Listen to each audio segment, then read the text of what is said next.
to do some sketchy shit. Doo-dah, doo-dah, hope I get away with it. Oh, da doo-dah day.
Hello, folks. This is Last Man Standing. I am Dan Hollifield, and welcome to the Saturday night edition.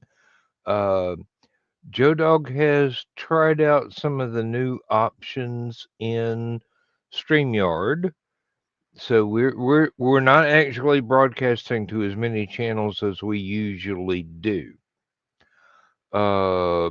This means that my Facebook channel is not getting a repeat of this, but no big deal. People, it's been going on long enough. People know that I have a YouTube channel, and that's where it is. And there are fewer restrictions there. So we can just continue on that basis. It also means that we can have a repeating studio with one link for Saturday night, and he may set up another one for Thursday nights because those are different times. And we'll just see how that works out. I am skeptical to use a lot of the new features on StreamYard because I'm still not convinced that we're going to be able to afford it after this year's contract runs out in mid-spring. We may have to find a different streaming service to use, and I have friends that are checking into different ones, and I've been getting reports from them, and I have been checking into a few options myself, but so far nothing outstanding has popped up. So we'll just see what works. Forgive my Santa Claus look right now. This is not because of my grandchildren. It is because of my retirement. I'm getting really lazy. Wake up very late. Do the minimum amount of physical labor that I have to do around the house, taking care of things, and then sit in this chair and try and work on a story, or just more usually go, I can't think of anything, so let's just see what the people on YouTube that I subscribe to have been doing this week. But yeah, uh, everything modifies itself as events eventuate eventually. Um, and yeah, I can actually still say that. So, and enunciate clearly, which I didn't expect at this stage in my retirement. But with me tonight, I got Joe Bachman right now. I'm going to go to the comments section, and yes, and that's doing just fine. Uh, So with the reusable studios, because I've had that option for a little while now, he won't need to set up a separate one for Saturday or for Thursday and Saturday because it only lets you schedule one show at a time. well, And then you have to go in after the show runs to be able to schedule the next one. You have to delete the previous recording. But then you're allowed to schedule and make a title and all that for the next show. so it basically doesn't save any effort whatsoever. No, it actually adds a step. This is typical Joe Dog. Well, Uh, and the bright side is once he gets it scheduled, people will be able to just use that same link every week to come in. It's just that you know, you can't schedule your next show until the current one has run, and then you go in and delete the recording after you end the stream. It's dumb. yeah. That's why I'm glad that this is going to my YouTube channel where I don't have to delete anything. And I don't mind if Joe Dog deletes stuff from Well, no, StreamYard. yeah, it just deletes from StreamYard. It doesn't delete. You just have to Exactly. delete it from Exactly. StreamYard. I kind of figured if it deleted it everywhere, where's the benefit? Right. Uh, um, a lot of people have playlists of everything they've done since the creation of their channel, and Yep. new folks coming in might want to watch some of the old stuff, which in my case includes a lot of this. Uh, and that's uh, not yoga, that is deep snoring sleep, believe me. Um, that is a thorough investigation of the back of the eyelids. searching for further defects. Uh, and getting Uh, the floaters to finally settle down for a few minutes. Uh, well, and as far as the renewal of the contract, if worse comes to worse, um, I will talk with Richie and Nick, and we might be able to just bring you guys on under mine. well, that's the thing. I've told Joe Dog that I have the means to become the Yeah, supplier of a channel.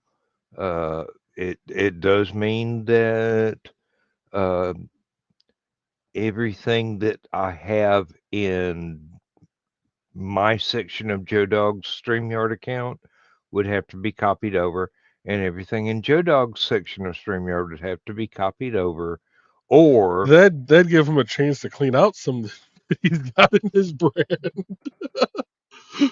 uh, that he doesn't really use often. Well, that's the thing. Joe Dog just throws stuff in there and fills up all the available memory space, and he has to delete things so that I can add new stuff on this side because it's all one channel. See, that's weird because with mine, it limits it to 100 items per brand. Yeah. Which I found out the hard way when I was trying to upload music. Um, Mm, and it's not just 100 pieces of music; it's just 100 items. It includes your backgrounds, your videos, yes, your all that e- stuff. exactly. And Joe Dog's got like 5,000 clips from Animaniacs that he Mm, uses. And I don't know how he keeps track of them. There's like 50 different rim shot, somebody playing drums, mm, and I don't know how he's managed to get away with it this far, but he's got way more than anybody should have. And they are not sorted in any mm. logical format that I can discern. Uh, at least I've got mine sorted in a logical format. Um, I have mine sorted in a logical format that makes sense to me. I need to it, tell Dawn to just go through and make it to where it's a format that makes sense to her. this is true. This is true. And this is exactly the same. The same. I'm sure it makes sense to Joe Dog the Mm, way he's got everything sorted on Stupid O'clock, but I've got Last Man Standing sorted to where it makes sense to me, because um, although John and Joe Dog still have ops here, mm, they go to bed. yeah, They rarely pop in, and when John does, it's like he and I are trying to figure out who's going to hit the mouse button first. yeah, I have yeah. That's learned. where things get a little wonky for me and Dawn too. Hmm I have learned in Stupid O'clock. I don't hit any buttons. Either Joe Dog or John will take care of it. Chris is supposed to have ops, but I don't think he does. I don't think he wants ops. Yeah. Um, it would be good to have a fourth backup just in case. But these things, people do everything their own way. Mm-hmm. Um, that's perfectly fine. We don't have anybody in the comment section. Carl went to bed during the middle of Stupid O'clock. I Yeah. have not heard from Donna. I have not heard from Dawn, who is probably having ice cream and enjoying not being on screen for a while. Um, I saw her and post something in the humor. I think she posted in the humor group because we all know we're going to take this the wrong way. Her uvula is swollen. that's unfortunate. Um, and very uncomfortable, as I recall Mm-hmm. from before I had my tonsils taken out as a child. Um, I I do not recall Dawn ever saying whether or not she had her tonsils removed. That's one of those little personal information tidbits that are not usually part of regular conversation. Yeah. So I know that she has been fighting off a cold or a Mm-hmm. flu for a couple of weeks now, basically, if I remember correctly. But Yeah. There's something that's been going around that's, taking down a few of our friends. A few of our personal friends, a few of our friends online. You know, it's the season. Yeah, it's winter. People Hmm. gonna get sick.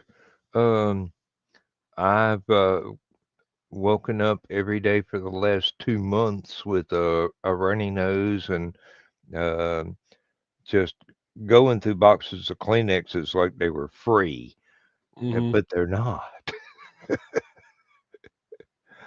Oh, Oh, uh, but I have found an affordable cold and flu relief medication that when I first started taking it, half of a 4-hour dose lasted me 3 days. damn. My my sinuses were clear. Hmm. Then everything came back. I took the other half. That lasted 2 days, and now it's down to I'm having to take one a day, Mm. and that's still better than having to take 8 of them in a day. Yeah. It's supposed to be 2 tablets every 4 hours, and um, 1 tablet per day seems like a very, very moderate dose to me. Yes. But um, I can breathe. I don't continually have to wipe my nose. Um, a postnasal drip seems to be one of those genetic inconveniences in my family. Hmm.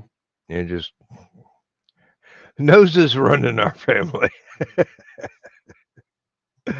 uh, I know Well, that's a cheap joke, but it still works.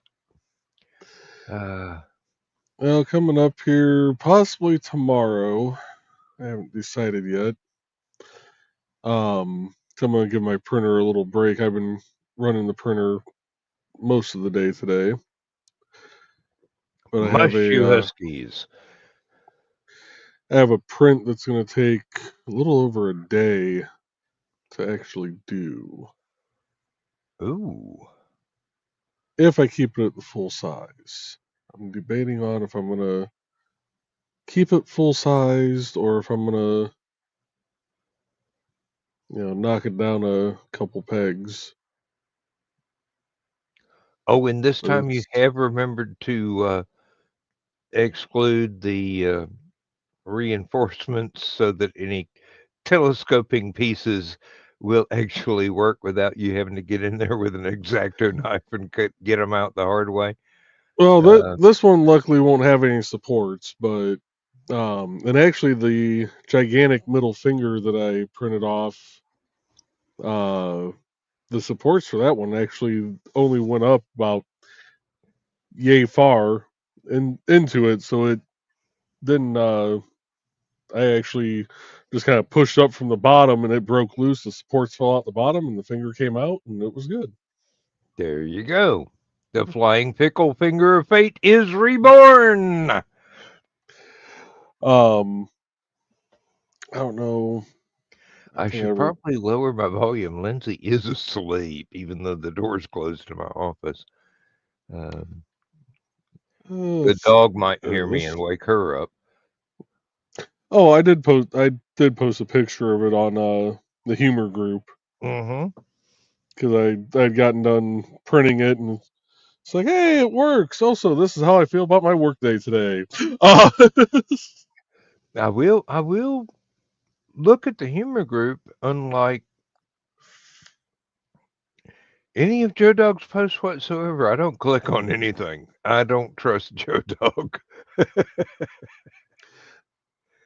oh, all his posts are innocent, and I'm not gonna be able to keep a straight face if I keep going. Never mind. Yeah, Um, really, you're gonna need your rubber boots. yeah. It's getting deep. Everybody that knows Joe Dog knows exactly what I mean. Mhm. Um, oh, CB radio for the new truck Mhm. was delivered today. It wasn't supposed to show up until Monday. Nice. CB radio antenna supposed to show up Monday. Different company entirely, so I'm not expecting it early. I'm expecting it maybe Tuesday. Yeah. We got our new electric fireplace yesterday, and I have yet to take it out of the box and put it together because Lindsay and I are brainstorming what to do with the one that doesn't work because it's a beautiful piece of furniture. All it Hmm. needed was the heater insert or whatever the technical name for that is. Yeah. And I looked at the box that the heater part is in, and I looked at the old fireplace, and I looked at the box, and I looked at the old fireplace. I'm going, if this thing will fit in there, I am going to be so outraged because Hmm. we have been trying to find one where we didn't have to buy the furniture part, just the heater part. Yeah. But we shall see. Uh, what I will probably do is take the heater part out of the old one, measure it in every dimension I can possibly measure it, Hmm. and write those numbers down.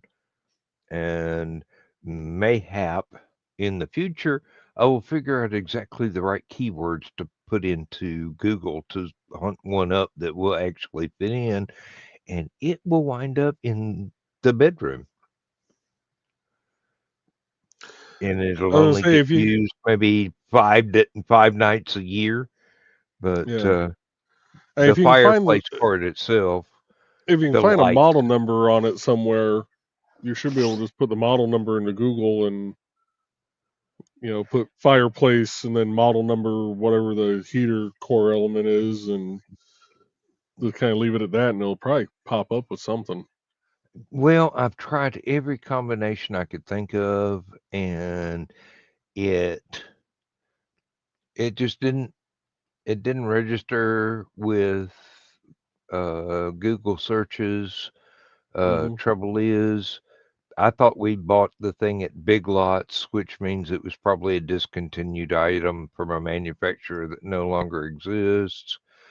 Lindsay reminded me, no, we didn't buy it from Big Lots. We bought it from Wayfair,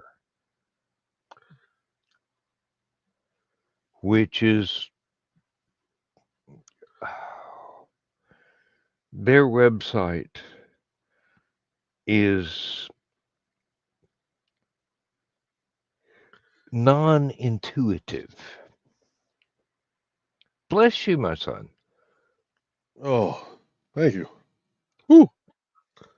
But it's not one of those things where you look at it and the search methods and everything else actually makes sense at first glance. Yeah. So you might type in searching for a fireplace and you get blueprints for an outdoor shed. Uh, Somebody doesn't know how to set up their algorithm. hey, it's Wayfair. They're not paying anybody to do this. They just, wait for a hobo to walk by and yank him in and go, "Hey, type this code." Uh, Right. and not even the kind of hobo you got in your house, who would probably be smarter at writing code than most of the people at Wayfair. Um, Well, that's not saying much. Oh. Oh. it sounded more kindly than it actually was. Ah, How much longer does this print have? 13 minutes. Woo. all right. Yep, um, I had to adult today. My condolences. Mine, thank you. I Mhm. really did not want to adult today, but It turned out that way. Uh, my grandson needed to have a brief parking lot meeting with his biological father so that Christmas presents for the children could be um, taken to my grandson's home. Mm-hmm. And it went smoothly. It was over quickly because it was chilly, and my grandson had a very raspy voice, and I was not wanting to be the one that left him in the cold long enough to make him sick. So got all of that out of the way. Uh, Back to the house. Um, his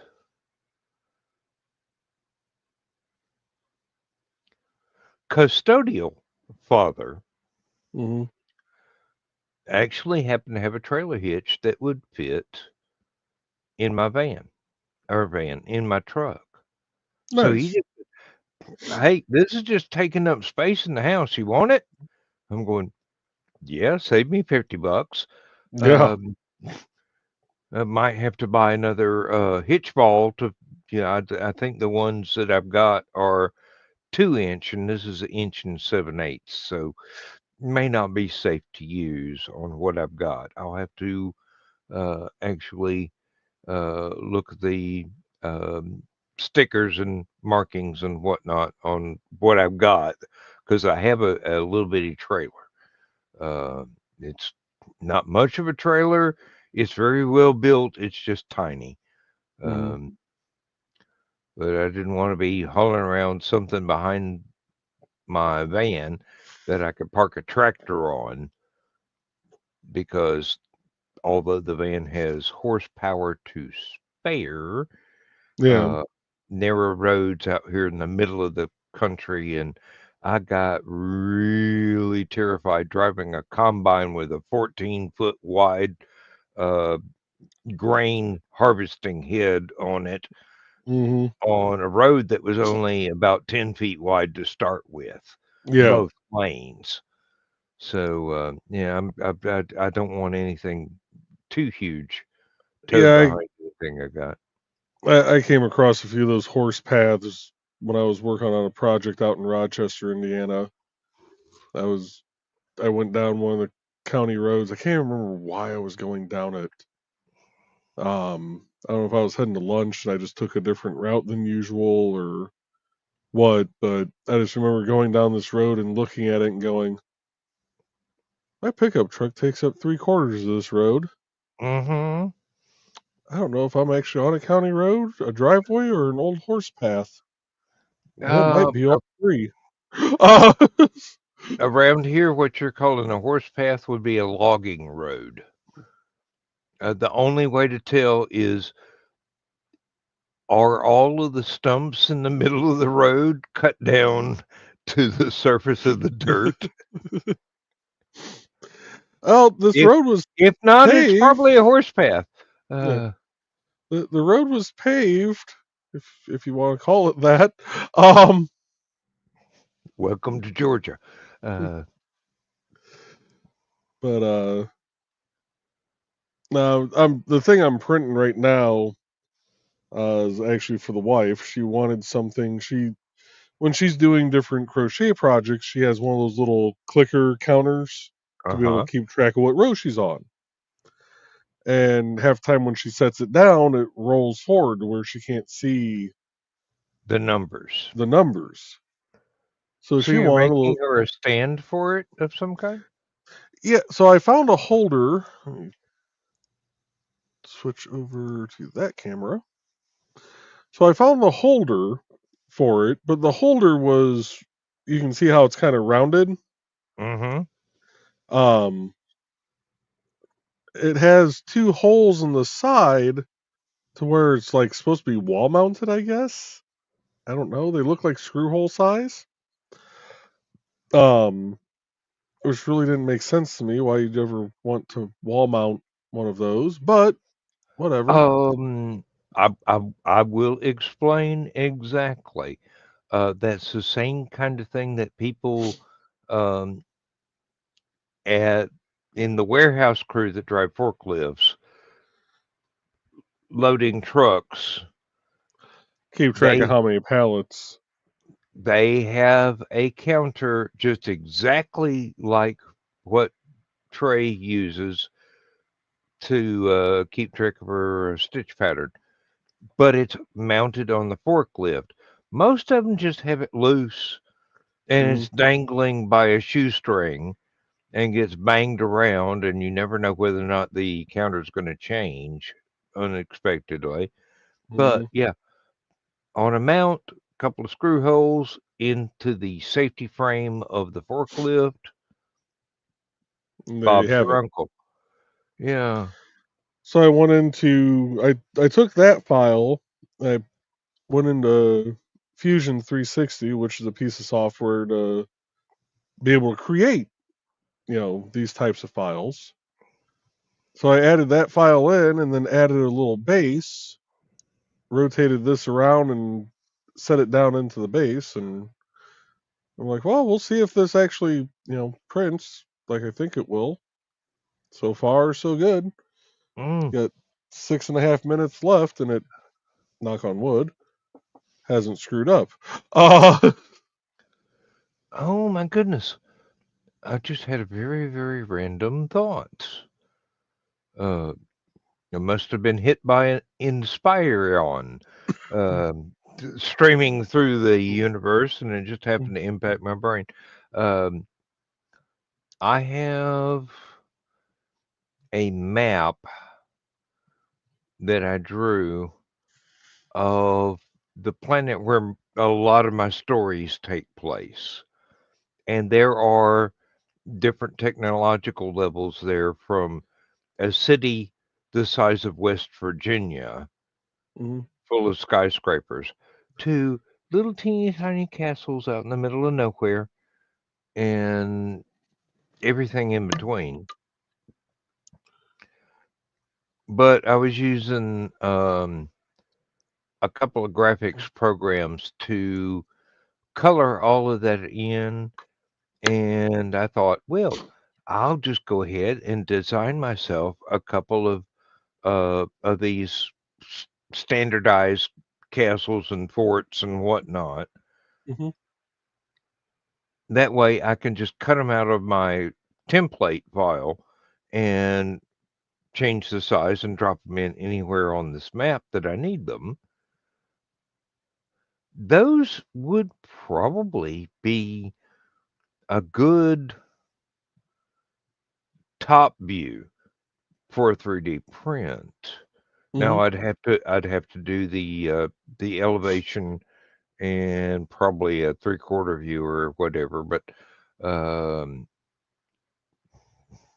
for me, that's what I went to college for. Mhm. Blueprints. Um, I wonder. I mean, seriously, uh, to I've been make them going. to make them useful for anybody gaming or whatever, they'd Mhm. have to be um, Barbie house size, which could be done in bits and glued together. Yeah. But random thought, like I said, I could do the blueprints for that. I mean, even if somebody wanted to use them for little D&D miniatures Yeah. and just set them on a map. Um, because the entire planet is very D&D friendly. Uh, So STL Flicks actually went through. They have several of these different. They call them city frames. mm-hmm. And let me find the present button here. I need to clear off this desk. I really do. That. And if you can pull that up Oh, real quick. wow. Just looking at that's gorgeous. So this is Manhattan, and it's it's several files, as you can see there, that you just print off and Assemble. yep.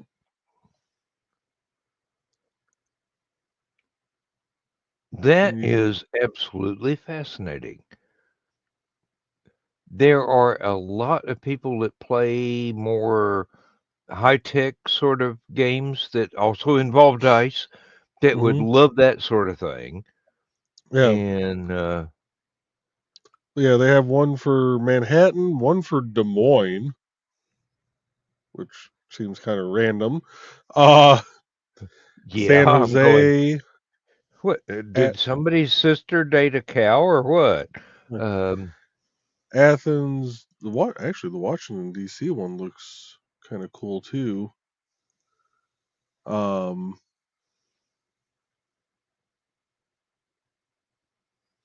Well, the nice thing about Washington is that it was laid out on a grid pattern. yeah, And a lot of people read into that there were secret Masonic influences on our founding fathers. I'm going, no, it's not the Illuminati. It's just somebody finally figured out an intelligent way to lay out a city. right. This one is Tokyo.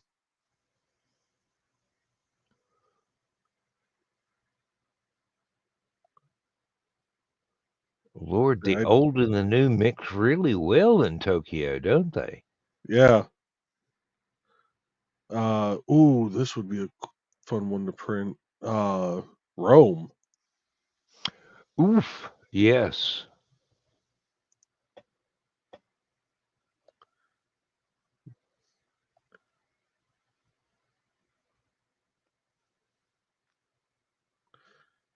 That one probably takes the least amount of time out of all of them because it doesn't have the skyscrapers. Exactly. But that'd be a cool one to print off. Yeah, they have. Actually, we'll just share this tab. I mean, Manhattan, Des Moines, San Jose, Athens, which I'm assuming is Athens, Greece, not Yeah, I Athens. mean, Athens, Georgia is nothing worth looking at unless you're at street I level trying to find a restaurant. they got Uh, Des Moines, so uh hey, maybe somebody was a what? Bulldogs fan. Got Boston, Lisbon. Lisbon's kind of cool. Miami. Yep. They should have chosen a better font. That is a very difficult font to read if it's not full size. Yeah. L.A., Manchester. Oh, Manchester, England.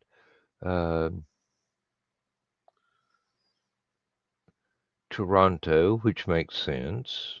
hmm Seattle, which doesn't make sense because half of the city is underground. Yeah. Got Chicago, Vilnius.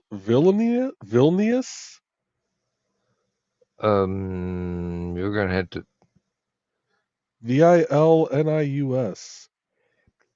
I do believe the correct pronunciation is villainous, but I don't know where it is. I do assume that it is somewhere in Europe, but Yeah, that'd be my guess too. from the topography, I would say it might be Spain. So you got Tampa, Oslo, Dallas, Houston, Austin, Toledo, Venice, Singapore. Like, I mean, Melbourne, hey, Melbourne's pretty cool. yeah, Never been there, but I've seen uh, photographs of it. got Liverpool. Yeah, that's a whole nother mix of old and new. hmm Uh, Bern, Switzerland, Istanbul, or Constantinople, depending on whether or not you're Turkish. Yep. Indianapolis. Oh, come on. You didn't even include the only reason anybody knows you exist, the raceway. Right? Yeah, Pittsburgh, Pittsburgh. Vancouver. Okay, I've been to Pittsburgh several times. Never go to Pittsburgh. Um, Yeah, Sydney, Australia. yeah. Well, with the Australian large cities, Hmm. they're kind of organic and flowing, but they're not unintelligently designed. Uh, Madrid is very, very traditional. Hmm. Uh, I've seen a very, very few pictures of Hamburg. I haven't seen very much of Tel Aviv, not in photographs. I've never been there. Kuala Lumpur. Lumpur. That's in Ceylon, isn't it? That's I where believe so. Arthur C. Clarke lives, if he's still living.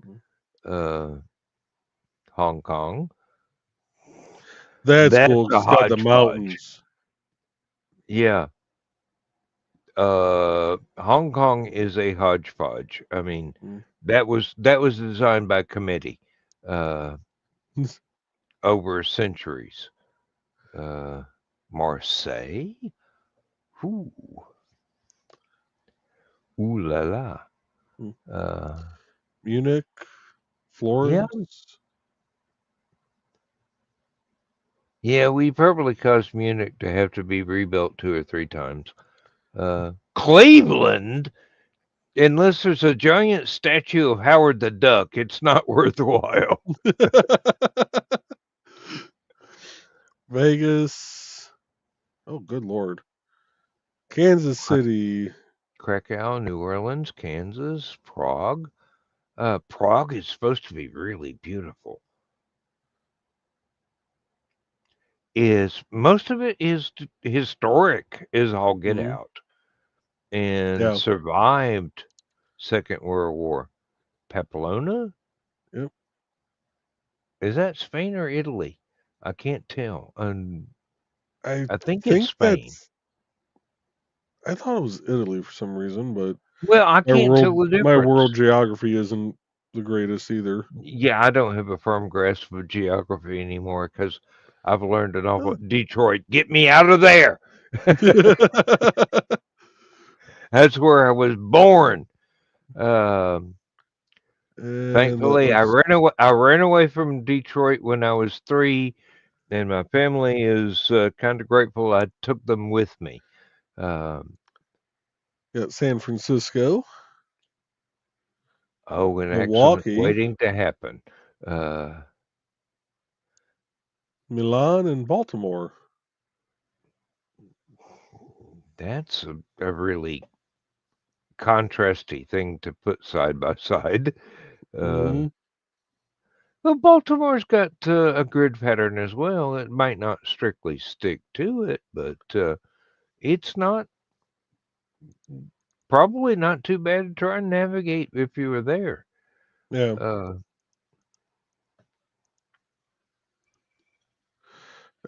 Let me grab this off the printer real quick. Oh lord. mhm. Oh. Oh, I've been sitting way too long. Don't forget your putty knife. Um, Oh, that's always sitting right here next to the printer. yeah, you buy one to sit next to the printer, Hmm. um, and it never hurts to have a spare. This is true. Yeah, I think this will work quite nicely. Oh, It's even got a that's little slot for the thing to reset it to sit in. mm-hmm. So So that it doesn't reset or it doesn't rotate in its little cradle. yep. That does look like it'll be, I as think I the got old joke this. goes, perfectly functional. Yeah, I think I got the sizing right on it. That's the hard part because the original model was like 61 by 61 by 44 or something like that. And for some reason, when I shoved it into Fusion 360, it really upped the size. Like it was up to something just crazy, like I think it was like 700 millimeters or some shit. Oh, I was about to ask what unit of measure that was. I was going, oh, doesn't look like it's pixels from here. Uh, Yeah. The God, what? No, just random stupid dude question. How big is a cubic pixel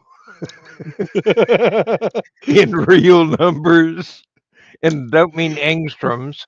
Um, oh well, my my goodness. mind immediately went to the old joke of God's talking to Noah about the ark, and the ark needs to be 10 cubits by 20 cubits by this, and Noah goes, all right, what's a cubit?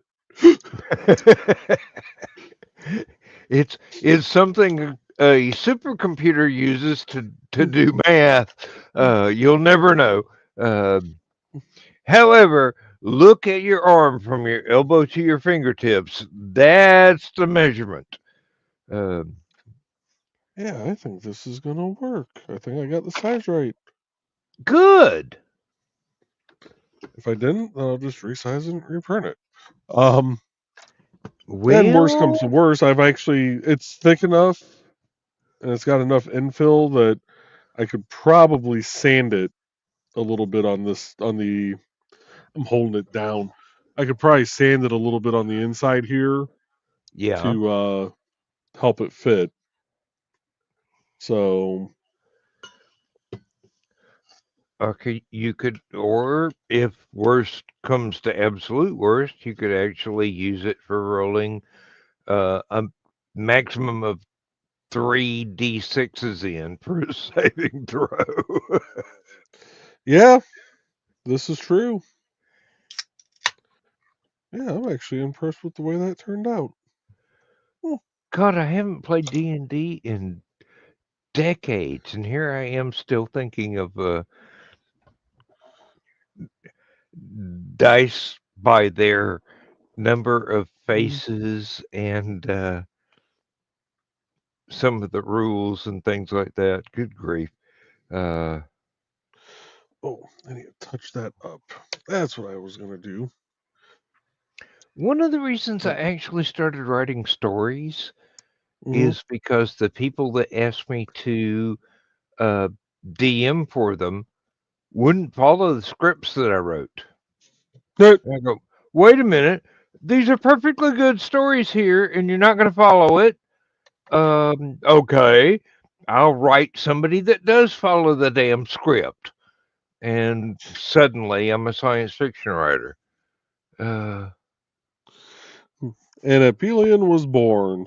Ah, well, that was about the same time. That was about the same time that the three live albums that are up on the Bandcamp site were mhm, actually recorded. So nice. I had people come to visit that they had these um, God mode D&D characters no one would allow them to use, Ah, and I go challenge accepted. And by the end of the first game with them, they mm-hmm. were going, "Oh, dude, you are tough. You are cruel." Uh, I let them walk into a trap that had something that ate not only health points but magic, Ooh, and they couldn't detect it because it wasn't a physical object; it was a force field. They hated me for Nice. that, but then they got to use their characters and rebuild them after that. Um, there was Yeah. even one. There was even one lady who she and I both shared a fandom of the movie Tron, Mm-hmm. and she desperately wanted the throwing disc. And this was way before Xena ever came out, so Mm-hmm. nobody knew what to call it, and nobody knew how the physics would work. I go, wait a minute, wait a minute. There's this thing, or that one of my the writers I read them, Larry Niven invented. It's called Sinclair Molecule Chain, and it's practically indestructible. It's one molecule thick, and you can drag it in between molecules of other things and use it as a knife. And I go, how about if I put a tiny set of like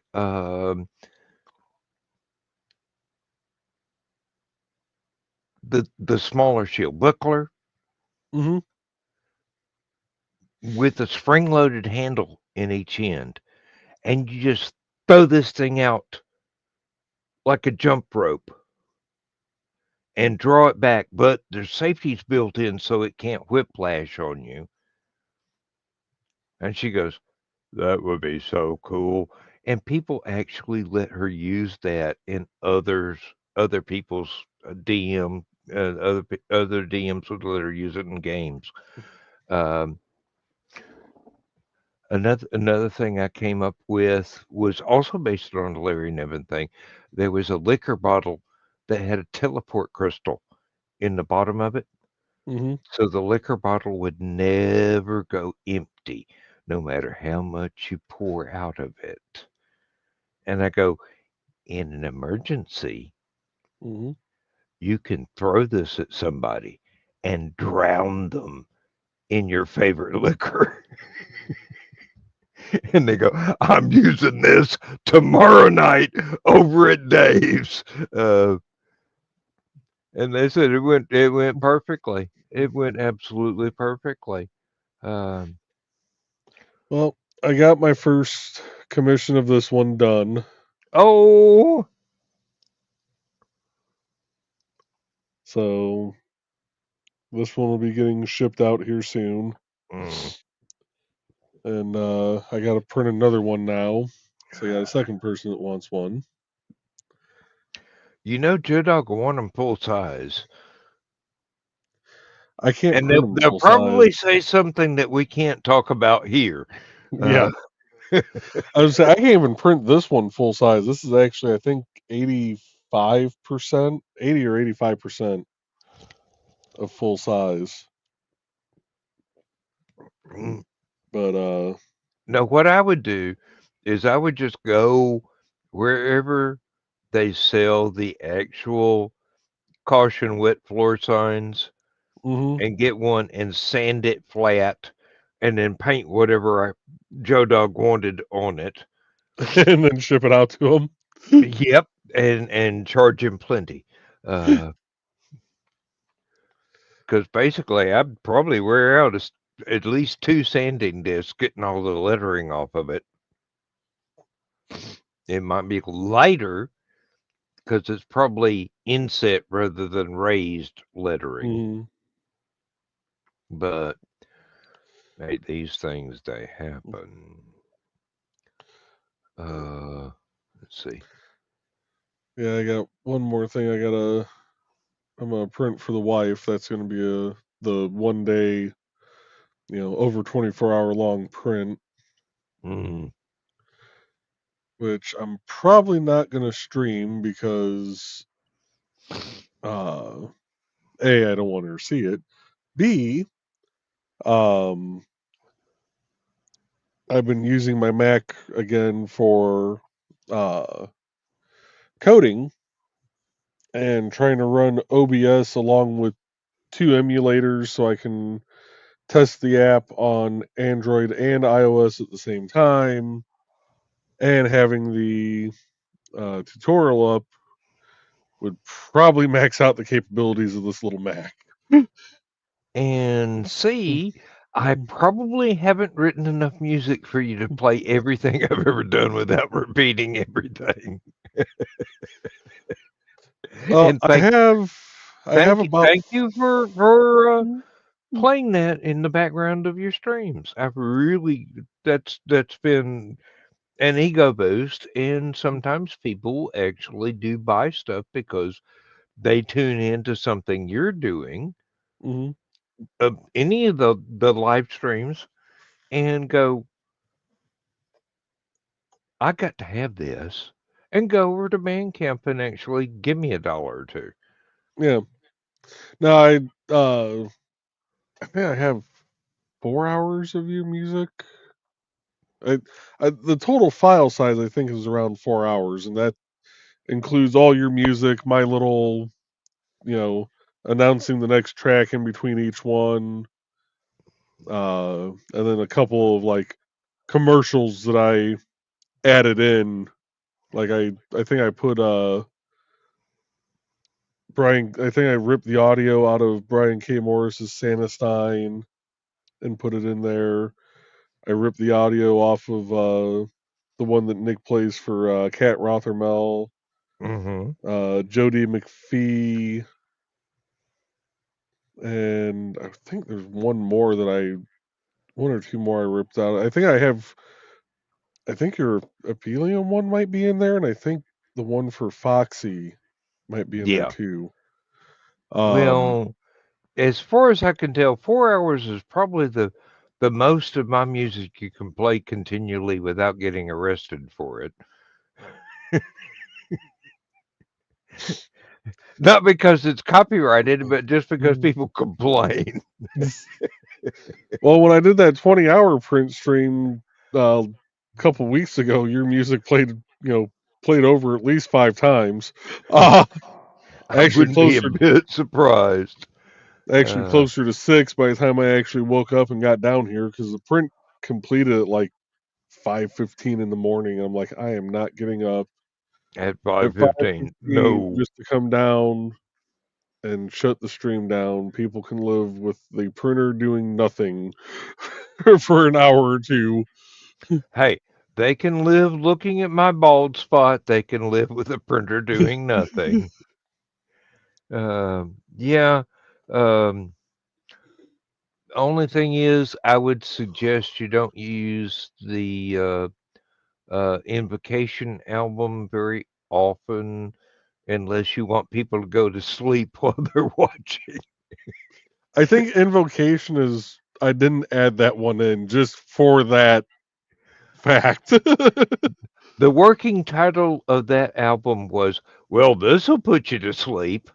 And that was the theme for the entire it was one of my few concept albums, and Mhm, I wanted it to be so relaxing that people with anxiety and whatnot could listen to that, mhm, even in the parts that feature thunderstorms, and just go, "Oh, I'm going to sleep now.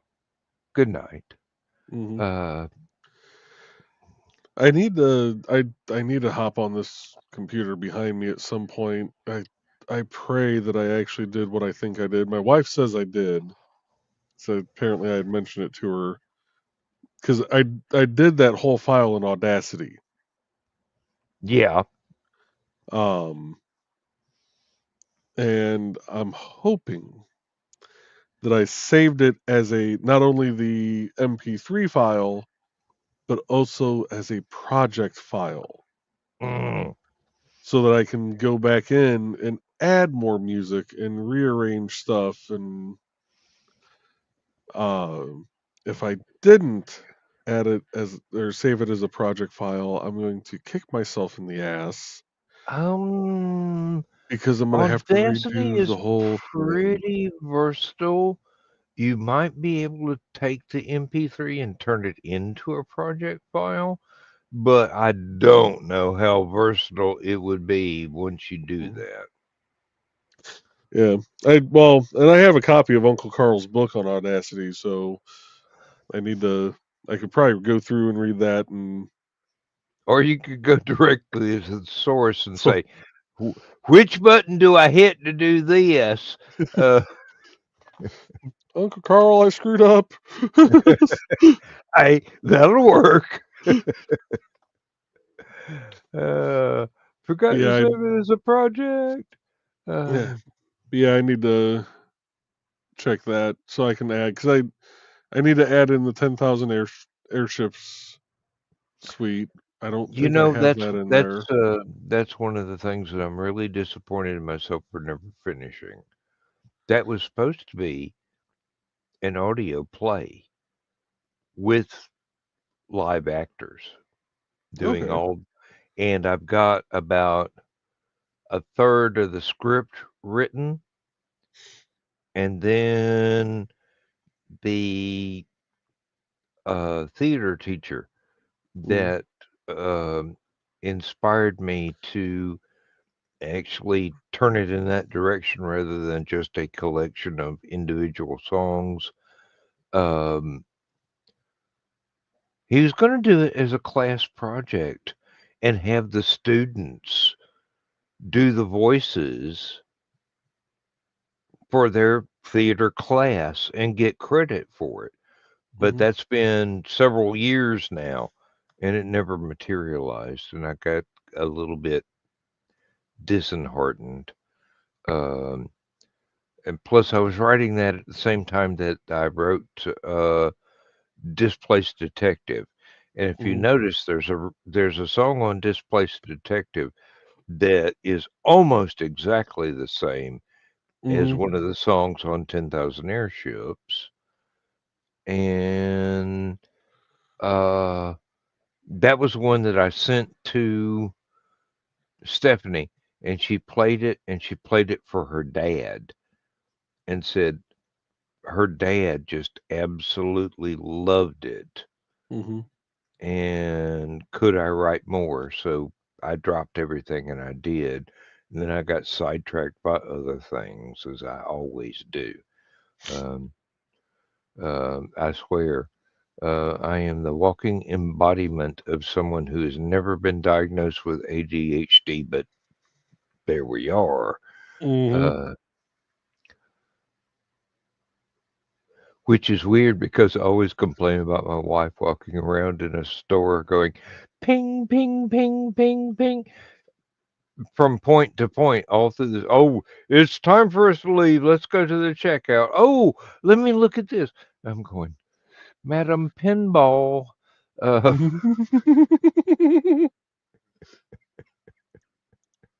she hates it when I say that. She really hates it.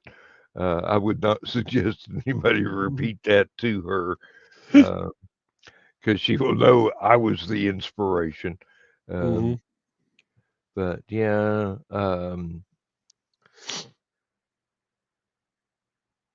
there's nothing wrong with being undiagnosed as long as you're still functional. Yep. Um, and I have been told that like uh, a certain Sherlock Holmes, I am a high functioning sociopath. uh, but no, no, not really. I do actually understand that people have feelings and they're Mhm. important and things like that. So there's got to be another label in there for me. Um, high Yeah. functioning asshole, probably. Uh,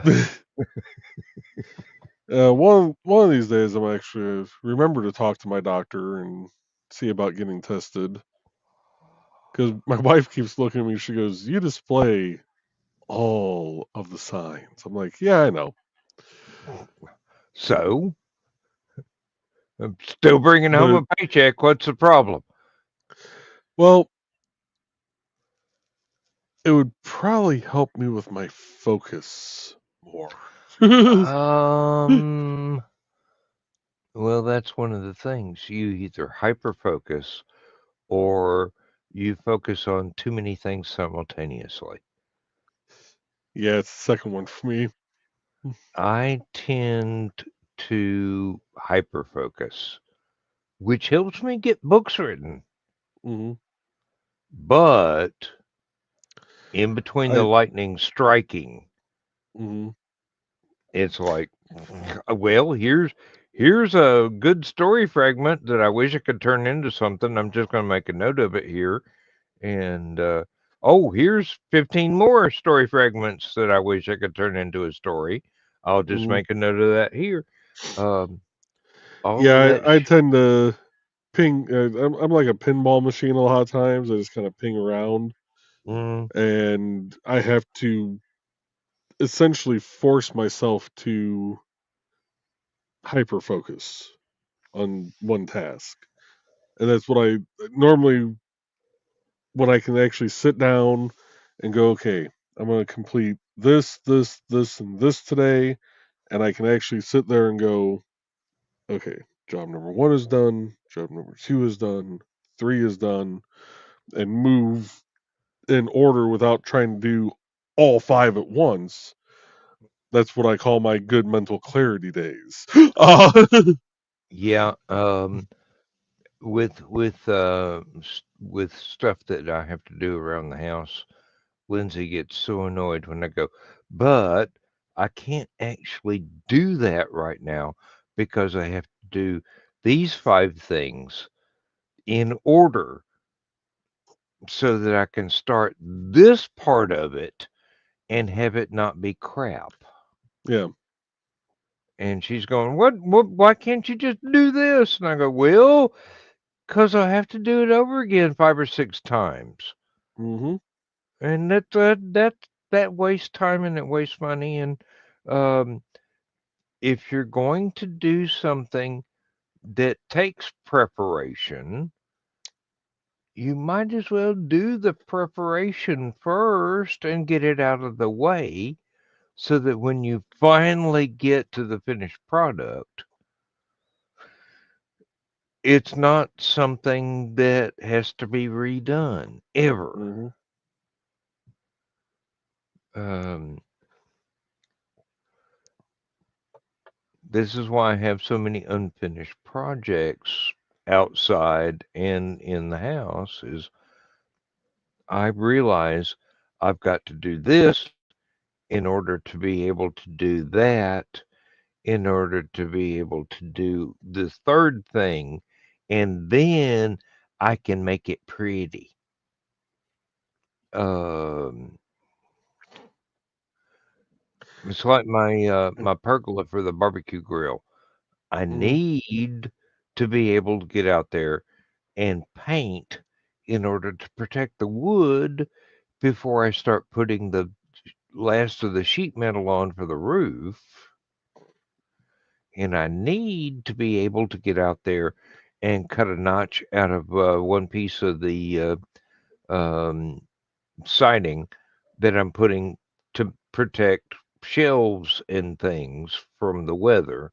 Hmm. And if I don't do this, I can't accomplish that without a whole lot more work. Um, Yeah, I've got so many different little irons in the fire, between trying to relearn coding again, or mhm, and I shouldn't say relearn Flutter and Dart because I never fully learned it. I started doing it and then got sidetracked mm, with everything else. Um, that's actually about the time that uh, Indie CD was starting and started doing the streaming on Mondays and Wednesdays and started doing the wood burning, and now I'm doing 3D printing and uh it's like plus I got 2 stories that I'm technically working on because I'm actually trying to expand on the first short story that I mhm, submitted to Aphelion. Um, and I'm still Because working sooner on or the later, Indana's going to demand a whole book. yeah. But that one finally started speaking to me one day. I went, oh, okay, now I know how I can go forward from here. Hmm. Um, Isn't it beautiful when and that happens? It instead feels of great. instead of him just getting his mind wiped at the end of the story like it did, which I know pissed a lot of people off.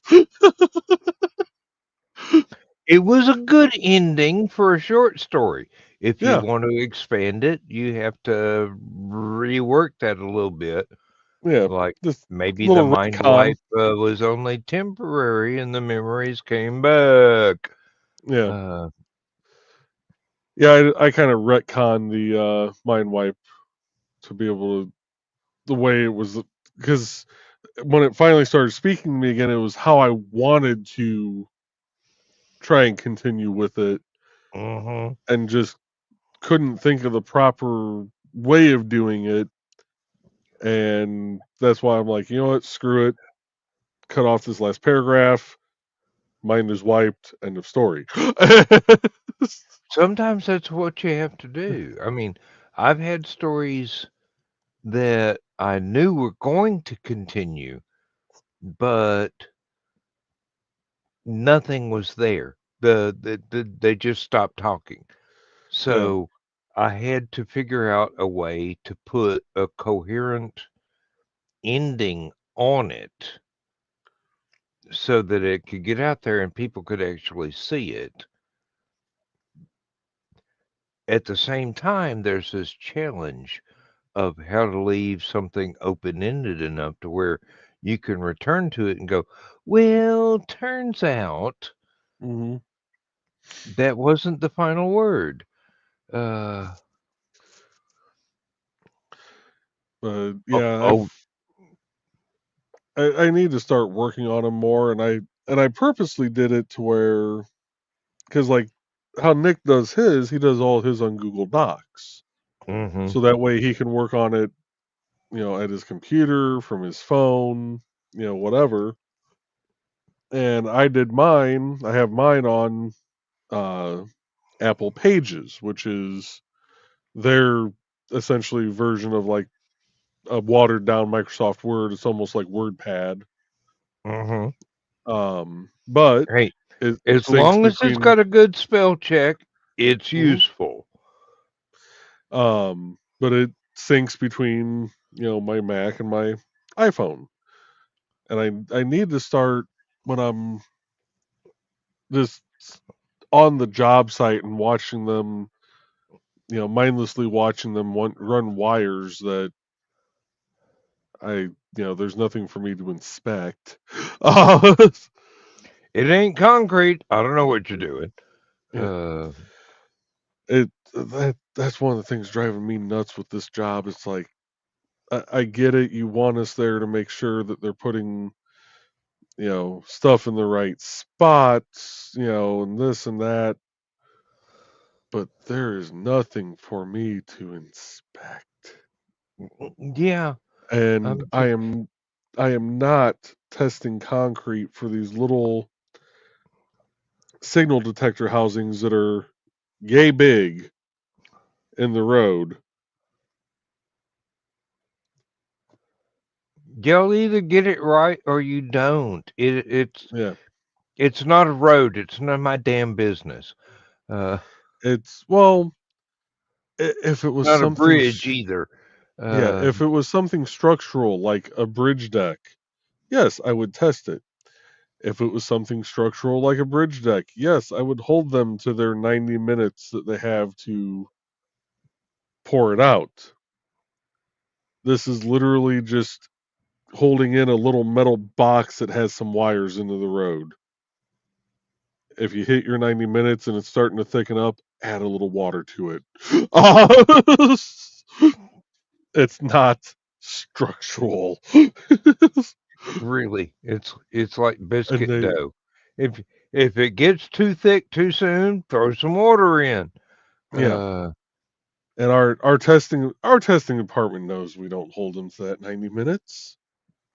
If they Yeah. honestly think that anybody does, then they're crazier than I ever thought. But it's like, if they think that, because they have to order, the minimum order that they can do for NDOT to accept it is 2 cubic yards of concrete. Okay. Cubic yards. Yep. Okay. For just a bare second there, I was thinking square yards, and I go, wait a minute. He said cubic. That's Yep. 3D. Let me change gears. Um, Yeah, they have to order 2 cubic yards is the minimum they can order for us to accept the load. And and how many pounds is that actually?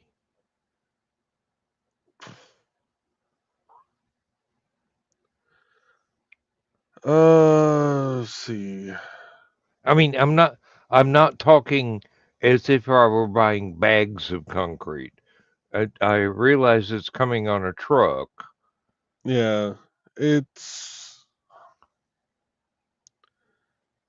I'm trying to remember the numbers offhand. I want to say it's 658 pounds Mm. of cement per cubic yard. Um, So 1,200, uh, 1,500 maybe at the most. yeah, once you add in the stone and the sand, probably 1,600 would be my guess.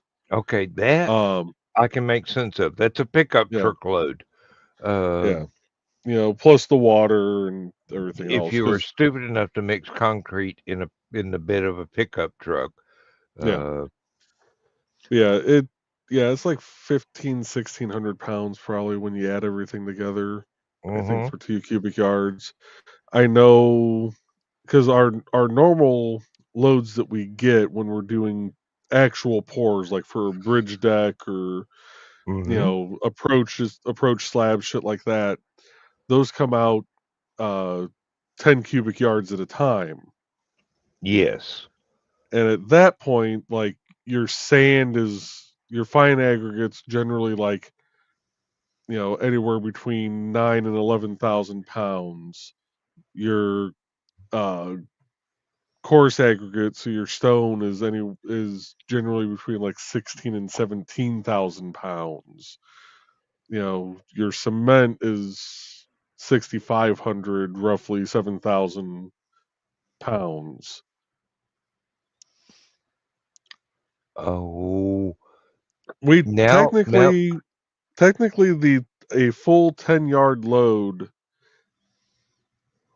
is considered overweight on our roads. I wouldn't doubt it whatsoever. Um, I just had another evil thought, but it was a memory of somebody else pranking a road crew. So they took a pair of rubber boots and stuck it out from the side while somebody paved over it, like some Hmm. idiot took a nap in the middle of the road and they just paved over him. Uh, I'm sorry. Uh, I only claimed to be nice. I didn't claim that I wasn't evil. Uh, Right? the two are Yeah. not mutually exclusive. Yeah.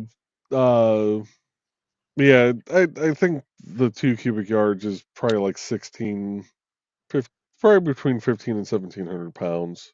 I would say it's Yeah, less than a ton, but I'm gonna it's have to do a base for I forget if it's 10 by 10 or 12 by 12 greenhouse. And uh, there is a couple that were doing something they called dry pour, where they just emptied the bags in there and run a sprinkler over it gently, repeatedly, yep. until it soaks all the way through, instead of getting a mixer and just going full on. Supposedly, it's less work. It looks like an equal amount of work to me. Yeah. So I would just assume mix it, pour it out, smooth it out, and mm-hmm. and that way too, that you're level all the way across. Yes, you can level it while it's still dry. Mm. And my fear would be doing it the way they were with, getting all the cement out there and then just watering it. You can't do that on a windy day, No. So My fear was, what if you can't control your water pressure well enough to make it a gentle mist? Because I'm on a well. yeah. I mean, I've got 200 feet of water in this well. I'm not going to run out. Yeah, you'd have to have one of those hose nozzle attachments where it's got the different little settings on it and just set it for mhm. the mister Yeah, but then you're but going to be standing out there for God knows how long, misting this thing, unless you can somehow set up a couple of those at each corner and just have it go. But there again, it can't be a windy day because then your mist is just going to blow across your yard. which just gives the dog water droplets to chase as if they were footballs. Um, yeah, I think my best bet is just to buy myself a cement mixer, one of those little uh, very Half cheap cubic ass yard. ones. Yeah, Yeah, little half yard. yeah, two bags of cement at a time, Hmm. and that's all it can do. And dump it out, smooth it out, and have the next one going until you get the entire, however thick you intend to have it. Yep. I. Probably will outline it in concrete blocks, Hmm. just the regular breeze blocks or whatever you want to call them, and is put a level surface down, and then before it gets dry, throw in some anchor bolts Hmm. so that it's Georgia. We do get tornadoes, so that it doesn't get thrown off into the next county by Yep. the weather. And then I. go ahead and construct the greenhouse, which is sitting in a pallet in the way in my freaking yard. I got into an argument with our previous clerk treasurer. We were having one of the pavilions redone at the park, and one of the other guys that was on the parks board at the time, he's in the construction field like I am, but he's an operator out on the roads. Mm-hmm. So he's been around concrete pours and he's been out in the field. He knows general construction like I do. And Yeah, but your areas of we're expertise overlap. right. And we were talking about it because the pavilion was getting ready to be replaced. And we're like, well, we should just, because the town was going to have one of the local little asphalt companies come out, mill the asphalt that was under the pavilion currently that the picnic table sat on, and just do a little mill and fill. Mm-hmm. And uh, Steve is the guy's name. Steve and I are standing there, we're looking at it, and we're like, well, hell, if they just rip this out, you know, frame it out with some wood, they could pour a concrete slab, it would last longer, it'd look better, and we wouldn't have to worry about the damn tables sinking. Because these picnic tables, they look like wooden picnic tables, but they're like a a resin of some kind. They're heavier than hell, Yeah. and but they're so heavy that in the summer, when the asphalt would heat up, because those tables sit in the same spot, they had sunk in. Mm-hmm. And we're talking about this, and the clerk treasurer was out there because we were getting uh, some new playground mulch put in, and she's like, "Well, you know how much work would have to go into that?" I said, "Yeah, it wouldn't be Actually, that I do. much. Yeah, so it wouldn't really be that much. Well, it's going to require extra labor and this and that." I'm like, "No, actually, probably require less because for this small of a pad, one or two guys could actually take care of it. Like, I know a father and son that both work for one of the contractors that do concrete on the side. They are finishers by trade, you know, that could come out and do this no problem." And she's, "Oh, you just don't understand what all goes into it." I said, "No, I do. I would have them pour a 6-inch pad, which is actually a little bit of overkill, but if we're going to do it, we're going to do it right. You know, have them pour a 6-inch pad so that way this new one can be bolted down in properly Mm-hmm. and it'd be good to go." "Well, what about with all the freeze and thaw and, if it cracks?" I'm like, "Well, if we start getting micro cracks, that's when we use the healer sealer on it, which we do on bridge decks, and we fix the crack. Not hard." No. And she just, Or you could even use the Roman concrete method, then mhm, have it self-healing. yeah. That is more expensive, but yeah, it But takes um I think it's volcanic ash yeah, mixed in so that it actually blends with the limestone as the concrete hardens, so that yeah, if the concrete cracks, it actually kind of does a chemical reaction that self heals the cracks. mhm. And we're arguing back and forth, and she finally just goes, "You just don't understand, what all it takes with concrete." And I looked at her, I said, "You do realize you're standing here debating this with a person that has a spec book that is thicker than our town code book." I said, "I understand concrete." I said, "If you're going to sit here and try and quote specs to me," I said, "I suggest you look at the playground mulch that you're putting in because that is not playground spec. And that is what you and the council wanted to order." I said, "So if you want to debate spec, we can debate spec. I'll go back to my truck. I'll just pull out the damn book."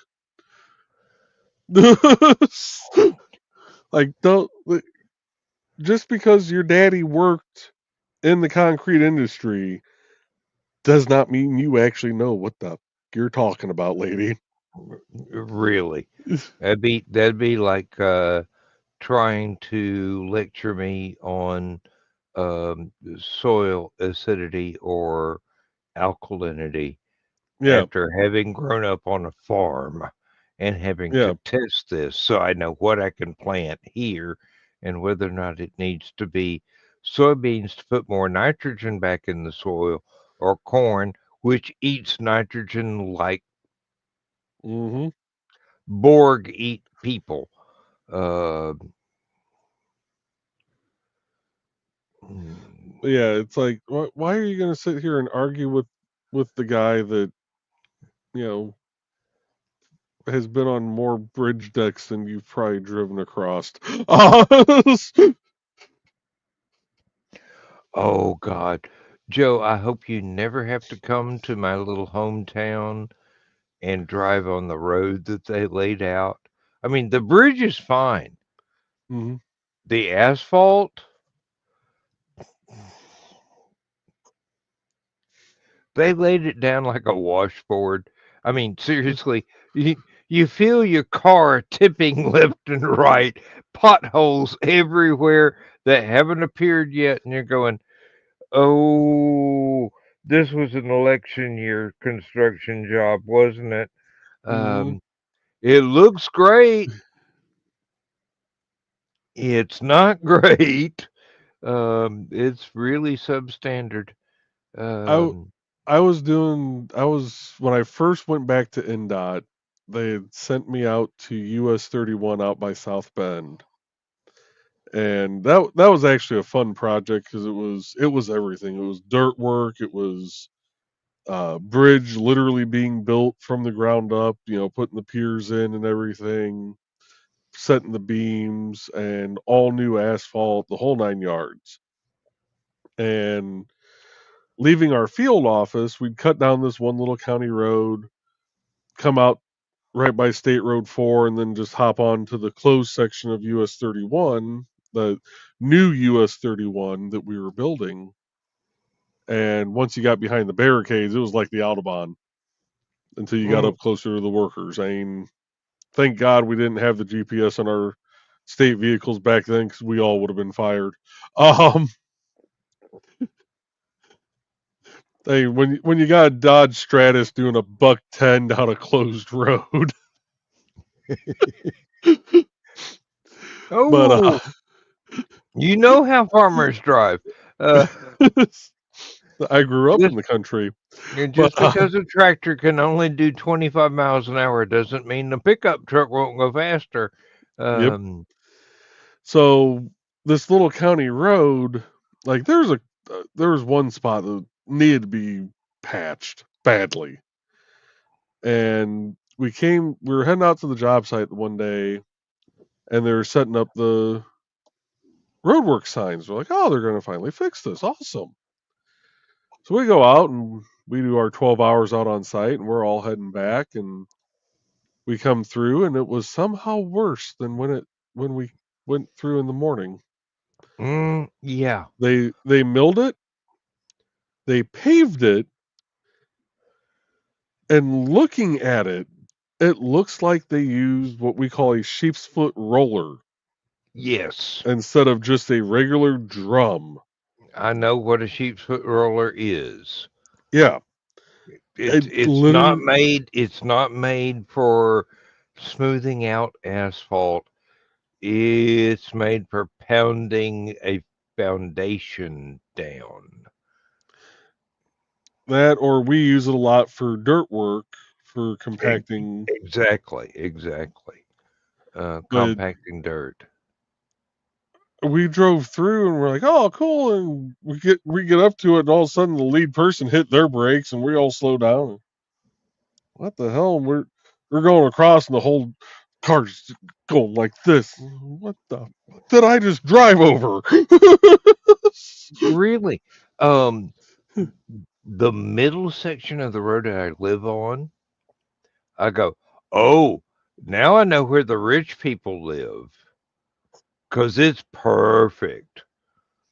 Each end is slapdash, bigger than all Mm, get out. I mean, you drive from one section to another, you can hear the sound of the tires change mhm. because the surface has changed and it's much less level. So in the Same, middle, same, that's same where the rich company. people live. Yep, Uh, probably the same company, different mixes of asphalt, and because the different mixes you'll hear, you can tell when you go from one mix to another sometimes. well, in the middle section, they went right down to the dirt. In the two end sections, they just laid another surface on top of the existing surface. Yep. And the steamroller was not heavy enough to make it flat. Hmm. Not in those instances. they probably just used a finishing roller on it and not an actual full size roller.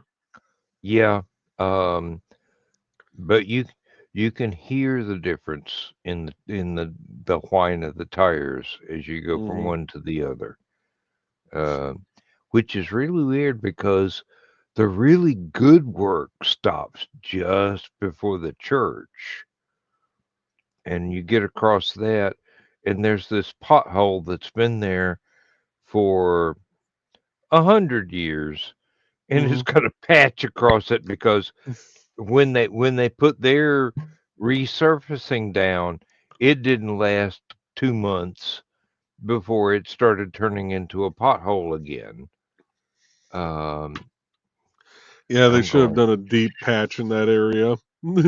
well, it's just this one. It's like it's a square yard, basically. They could have made the extra effort, but no. Um, as I said before, election year. Mm. And nobody's running against the road commissioner. Nobody ever does. So if Yeah. No, they you, even as cheap as the state is, they do. And granted, I haven't seen it on an asphalt project in a while. The pay item's normally there. But there's normally no call out for it. mm, Um, it's anymore. It's more of a go ahead and mill it first, look at it, and then if you need to use this pay item, use it. If not, don't worry about it. But they actually do put in a partial depth and a full depth asphalt patch, so that when you mill off that 3 inches, that milling off the 3 inches, you're looking at it and going, huh, that pothole still goes down another 4 inches. We should probably patch this before we do anything else. yeah, I'm driving across it and I go, okay, the state did the middle, the county did both ends. Hmm. Oh. You can tell the Whew. difference between the budgets. Hmm. Uh, yeah. That's why you go across the bridge there I was talking about. It's perfect. Hmm. It's absolutely perfect. There's no bump from the asphalt to the concrete. There's no elevation. There's no declination. It's flat level. Then you get a little bit away from the bridge on either end, and all of a sudden you're back on the roller coaster. Yeah. Um, like I said, state, county, the budgets are entirely different. And the work's entirely different. But whatever. Hmm. Uh, it's still it's still drivable. It's just not as comfortable as a truly professional job, Hmm. which I have. There are also those along here. Oh, we have highways down here that are nothing but cast concrete sections. They're not Hmm. even they're not even asphalted over. And it's like, okay, and you can hear the vehicle clopping like a horse's hooves as it goes between sections. And it's just absolutely it's perfect. This is World War II. This was an emergency airstrip. It's Hmm. like there are no curves for 20 miles.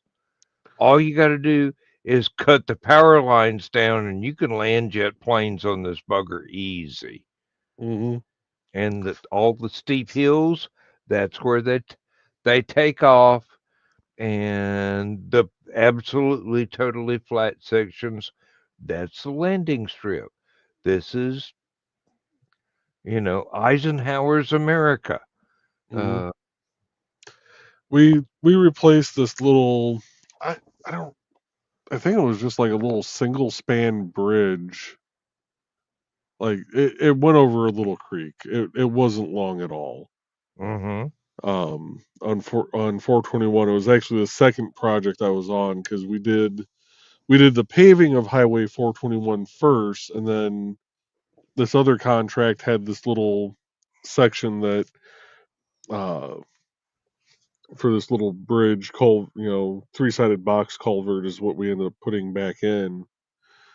And the contractor is out there doing the demolition, and they're going along, they're digging, and all of a sudden you hear dunk. The hell's that? You see the operator even look kind of confused, and he raises the bucket. Dunk. Hmm. Starts doing some scraping. Found the original concrete road of Highway 421 down beneath probably about 2.5 to 3 feet of asphalt. Jeez, that's a lot of asphalt. And we're going back through because we called our project engineer out, and he came out, area engineer came out. They're looking at the geotechnical reports, and they're showing nothing. But it was the original, so this was before they really had shoulders on these sides of the roads.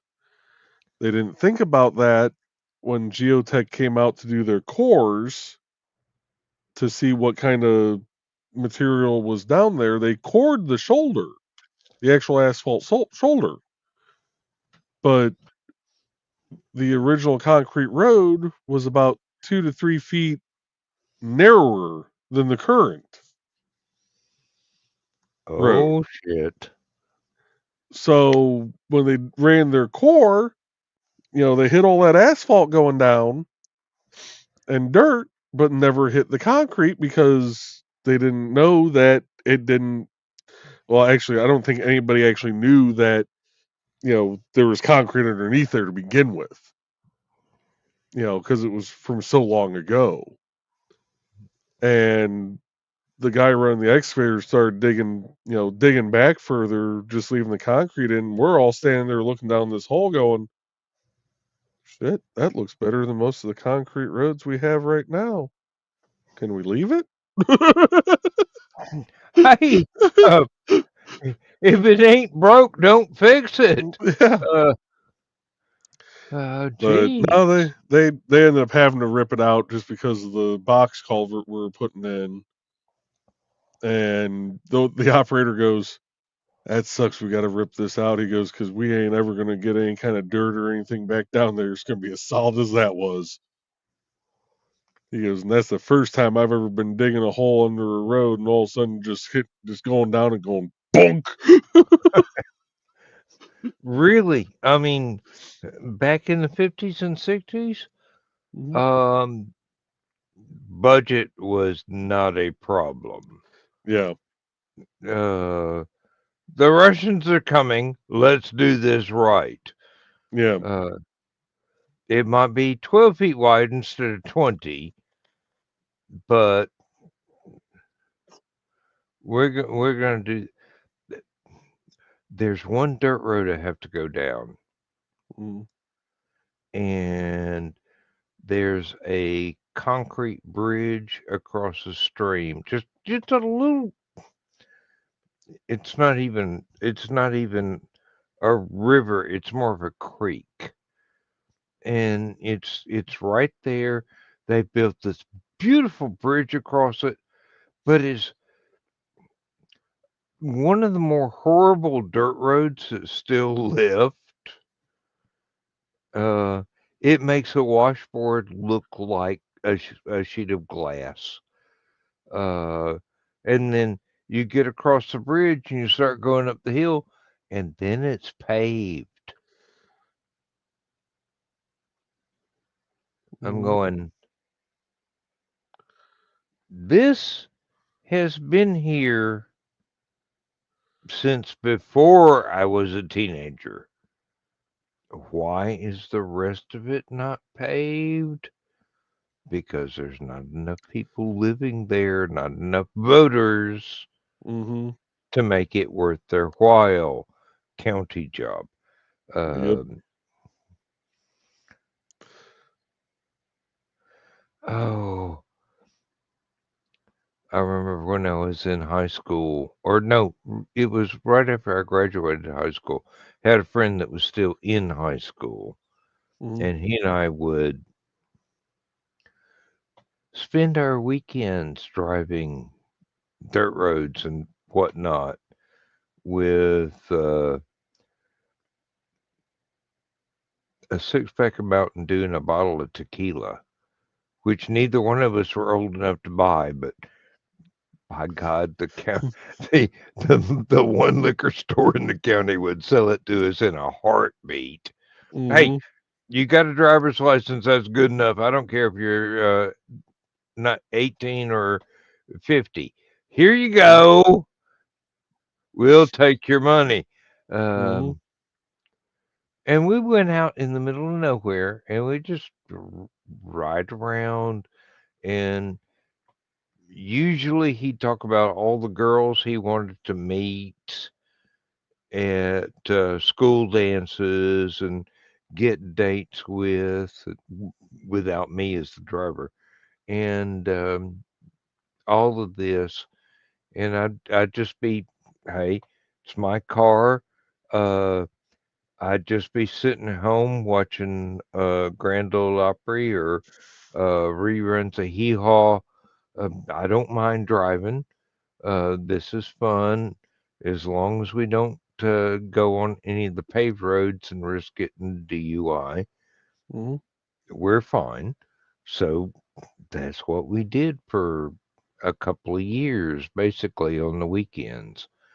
And we actually went to a couple of these parties, and it was all guys. There were no girls there for him to ask out. There were no girls there for me to ask out. It was just a bunch of drunk guys and a couple of kegs of beer having a barbecue. And by barbecue, I mean maybe there was some edible hamburgers and hot dogs coming out of this, but Mm-hmm. then again, you had a chance that maybe there weren't edible hamburgers and hot dogs. Uh, Yeah, I had a night. A buddy of mine came home from Colorado. He was stationed out there for a while, and after he got out of the army, he stayed out there for a bit, and he decided to come home to visit. And he had brought another friend of his home with him, and I get a call from him. He's like, "Hey, we're heading up to the Legion to throw darts. Get out here." All right, so I that's head one out of to the your Legion. sports, Yep. like pool. So I go out to the Legion and going out and drinking with him and his dad and mom was always a fun time because his dad and I both drank Captain and Coke back then. Mm, And the Legion did it as, last from the bottle was a free drink. And it pissed his dad off to no end because he'd go up, order a Captain and Coke. I'd go up not 2 minutes later, order one, and go to hand her money. And she goes, "Nope, this last out bottle is free." I'd turn around and, "Hey, Dad, what? Mine was free. Fuck you. Come throw your darts." So we did you ever go do and it when it wasn't free, just for the thrill? couple times, yes. Uh, Oh man, after my own heart. Uh, oh it may yeah. not say it in my tagline, but I am evil sometimes, yes. Um, Mm, so we're drinking, we're throwing darts, and his parents decide they're gonna head home, so I follow them back to their house, and at this point, I knew I was not going to be driving back to mine, so I called the wife and said, "Hey, I'm staying out here tonight." Mm, And we get wise back to choice. their house, and we decide that we want to keep drinking because it's still early. It's only like 10 o'clock at night, 9 or 10 o'clock at night. So we went and hit a couple other bars. Decided that we were too drunk and needed food, so we drove to Valpo to Steak and Shake because Steak and Shake is always a good idea when you're drunk. And Hey, it's a good idea when you're sober too. ate that, and then driving back to Wantagh, we closed the bar. Was heading to the next one down some backcountry roads when his buddy's like, "Hey, pull over. I need to use the restroom." All right. So we pull over. They get out. They're both on the driver's side.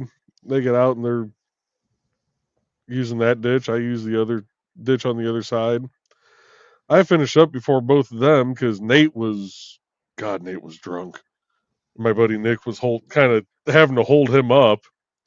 So what's my smart ass do? I run around to the driver's side, hop in the driver's seat, put it in gear, and take off down the road. And all I hear behind me is, "Oh shit!"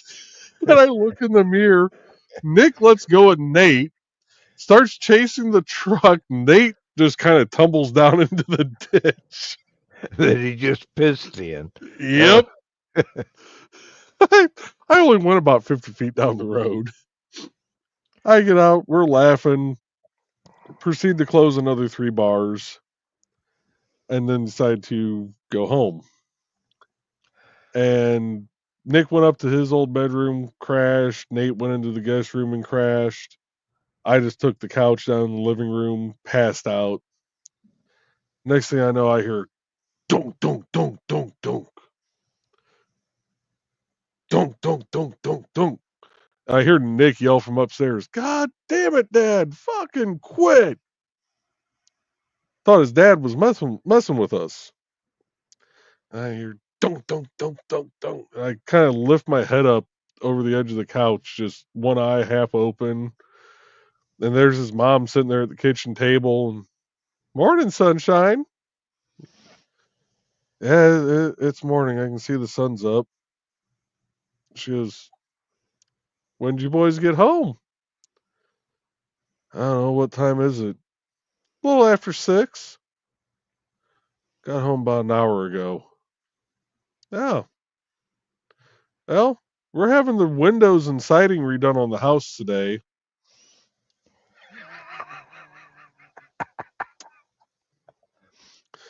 "It's going to be a little noisy from here on out." "Great." She goes, "Are you still drunk?" "Yes, I am." "You want breakfast?" "Oh, yes, I do." Oh, Because this was a pig farm, so it was fresh bacon, fresh sausage. The oh, eggs were swimming in butter and grease, and the coffee was everything proper. worth living for. Yes. Yeah, the coffee was a proper farmer's coffee. It was drinkable. It was just the side of sludge, but it was or I'm sludge, just but it hey, was if you had a nail, you could make it stand up in the middle for yeah. hours. Um, when she asked me that, I'm like, "Yeah, because I'm gonna need to sober up before the hangover hits." Proceeded to be Uh, awake the rest of the day on 1 hour of sleep, helping with the work that was going on. you're a generous soul, Joe. You And really then we are. went out for dinner and drank some more. Well, hair of the dog. Yeah, we're down to the last Um, 5 minutes. yeah, I'll go you one better. Uh, took a friend home from work one time. We were out at his request, driving down back roads in the county I had never seen before, not even from Ooh, a tractor. I was totally out of my navigation perspective here. I didn't know where we were. he said, "Pull over. I gotta take a pee." And I did, and he's right there at the back of the car, and I go, "Well, that's probably a good idea." I go to the front of the car. He goes, "Dan, come here, come here. I gotta show you this." The place he chose to pull over and take a piss was somebody's marijuana patch in the ditch of the dirt road. Oh, And I'm going, "Oh, shit. We should not be here." He says, nope. "Yes, let's suddenly be elsewhere." We hop in the car, and it's a um 1970 Impala with 300 horsepower, and I throw a rooster tail of gravel on this dirt road trying to get out of there. Next thing we know, there's a pickup truck chasing us down the road. And he goes, Mm, "Oh, that's the people that had the stuff." And I'm going, "Don't distract me, dude. I'm trying to do evasive action here." yep. Uh, Evasive maneuvers on a gravel road, which is not a simple task. Especially not in something that was flinging gravel 50 feet behind me. Yeah. Uh, and eventually they gave up. And he goes, "Wait a minute, wait a minute. I know where we're at. Let's take a left up here. There's a pool hall." And I go, "We're out in the middle of nowhere. Why is there a pool hall?" And he goes, "We're rednecks. There's always a pool hall." Uh, so we go to this general store that has a pool table in the back. I mean, it's smaller than a golden pantry ever has been in its entire existence. But they have it's like if you had a gas station with a pool hall. Um, and we proceed to play pool until we sober up a little bit more. He goes, Mm, "Yeah, yeah, yeah. Well, we got to go to work tonight. I guess I better go home and go to sleep." I'm going, "Probably a good idea, mm-hmm. because I've still got to figure out where the fuck I am and get home from there." Uh, so I drop him off at his house. I go, "Landmarks, landmarks. I need a landmark." Oh, I recognize this road. So swerve, turn, make an abrupt right turn off a road onto another one that I recognized, and broad daylight. Mm-hmm. And I'm just going and going and going and going. And I go, "Oh, let's see. There's a landmark here I need to remember. It's not that church. It's a little bit further than that church. I know that church. I've never been there, but I know that church because it's one of those Butler building churches, Mm-hmm. which nobody in my church ever approved of." But you can finally get home, finally get some sleep. Thank God it was graveyard shift we were on. So I got to sleep from uh, probably noon till enough time to get to the factory Mm-hmm. and clock in at 11 p.m. Um, we never spoke of that day again. We especially did not tell anybody else where that dirt road was Mm-hmm. because we were afraid that if that little patch of plants disappeared, they'd remember my license tag number and come hunting me. Mm-hmm. Uh, to this day, I don't remember where the hell he led me to get to this dirt road. This is, like I said, Yeah. after years and years and years of driving a tractor along dirt roads to try and farm, I didn't know where we were. I Yeah. I I couldn't find it with Google Maps, much less back then before any of that stuff existed. Yeah. Well, we are at the 2 hour mark. Let's do Uncle Carl a favor and just play the end credits and say goodnight, Gracie. Thank you Good very night, much for being folks. here, Joe. Anybody that watches this on the repeat, because nobody showed up in the comments, so Joe Dog's not going to get monetized anytime soon, however entertaining we happen to be. Good night. Yeah. Thank you. And happy holidays, folks. Now, where did they put, oh, media assets? Yep. There it is. Yes, indeed. All right. See ya.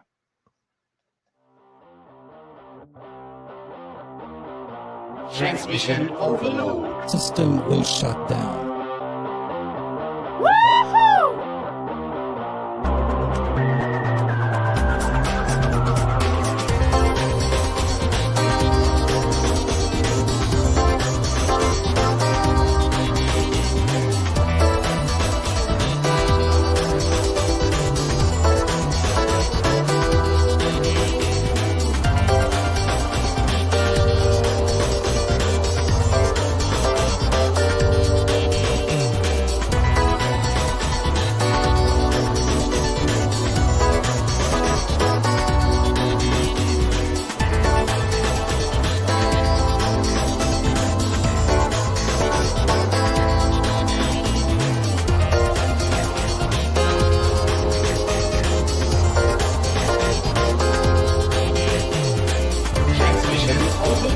System will shut down.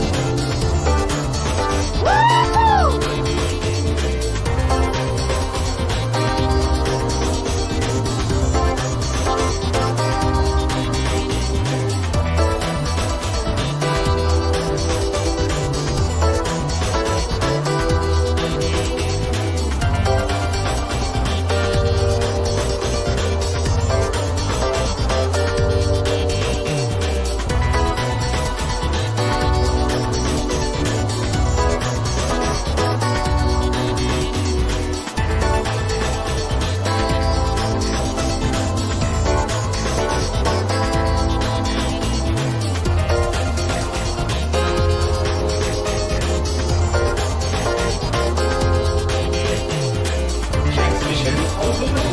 System will shut down.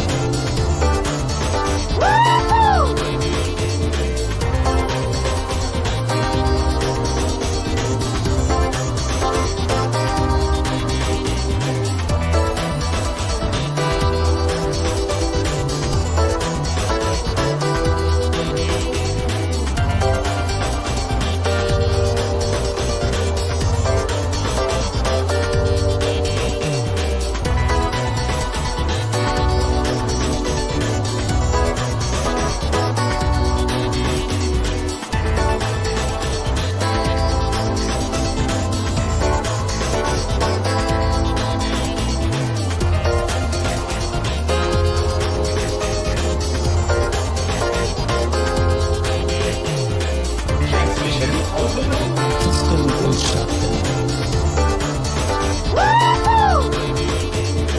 Transmission overload. System will shut down. System will shut down. System will shut down.